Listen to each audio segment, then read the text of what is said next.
મોરબી તાલુકાના રંગપર ગામમાં જેતપર રોડ પર આવેલી સિરામિક ફેક્ટરીઓના પ્રદૂષણથી ખેડૂતો મુશ્કેલીમાં મુકાયા હોવાના આરોપ મુકાયા છે। ખેડૂતોના જણાવ્યા અનુસાર ફેક્ટરીઓના ધુમાડા અને કચરાના કારણે મગફળી, કપાસ અને સોયાબીન સહિતના પાકને નુકસાન થઈ રહ્યું છે અને ઉત્પાદન પણ ઘટ્યું છે। ગ્રામજનોએ પ્રદૂષણથી આરોગ્ય પર પણ અસર થતી હોવાની ફરિયાદ કરી છે।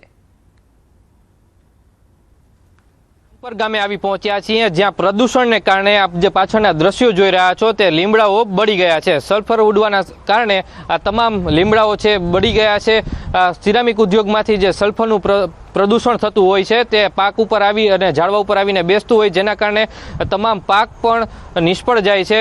તલાવડા હોય, પાણી પ્રદૂષિત થઈ જાય છે। આપ જે દ્રશ્યો જોઈ રહ્યા છો તે રંગપર ગામના બગીચાના દ્રશ્યો છે, જ્યાં તમામ ઝાડવાઓ છે અત્યારે ચોમાસાની ઋતુમાં પણ અત્યારે પાન ખરી ગયા છે। આ તમામ દ્રશ્યો અત્યારે અમે રંગપરથી બતાવી રહ્યા છીએ। આ પાછળ જે ઘનઘોર વાતાવરણ દેખાઈ રહ્યું છે, કોઈ ઘનઘોર વાતાવરણ નથી, પણ પ્રદૂષણના ધુમાડાને કારણે આ દેખાતા દ્રશ્યો છે। કેમેરામેન સાથે રવિ વડાણિયા, ન્યૂઝ 18 ગુજરાતી, મોરબી। પ્રદૂષણના કારણે પાક સુકાઈ જાય છે, ઉત્પાદનમાં મોટો ઘટાડો થયો છે। ગ્રામજનોને શ્વાસ અને અન્ય બીમારીઓનો સામનો કરવો પડી રહ્યો છે। જીપીસીબી દ્વારા હવા અને પાણીના સેમ્પલ લેવામાં આવી રહ્યા છે, ત્યારે દોષિત ફેક્ટરીઓ સામે કડક કાર્યવાહી કરવાની ગ્રામજનોએ માંગ કરી। 3-4 વર્ષમાં એટલું પ્રદૂષણ વધ્યું છે ને કે ચોમાસામાં બધોય પાક અમારો નિષ્ફળ જાય છે। મગફળી આપણે વાવી, વરસાદ થાય એટલે ધુમાડા નીચે બેસે છે, એના હિસાબે મગફળીનું એક પાંદડું નથી રહેતું અને ઢોર પણ નથી ખાતા અને સંપૂર્ણપણે પાક અમારો નાશ થાય છે।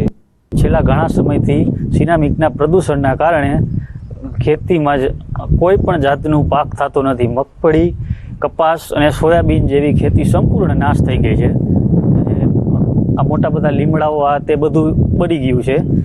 રંગપરના ગ્રામજનોના પ્રદૂષણ ખાતાના વિરોધને કારણે અત્યારે આ PM10 નામનું મશીન છે તે મૂકવામાં આવ્યું છે। આપ જે જોઈ શકો છો, આ 24 કલાકના જે છે એ સેમ્પલો છે, આ તમામ સેમ્પલોને ગાંધીનગર ખાતે લેબોરેટરી માટે મોકલવામાં આવશે તેવું અહીંયાના જે ઓપરેટર છે તે જણાવી રહ્યા છે। આ PM10 નામના મશીનથી છેલ્લા 24 કલાકથી હવાનું પ્રદૂષણ ચેક કરવામાં આવી રહ્યું છે।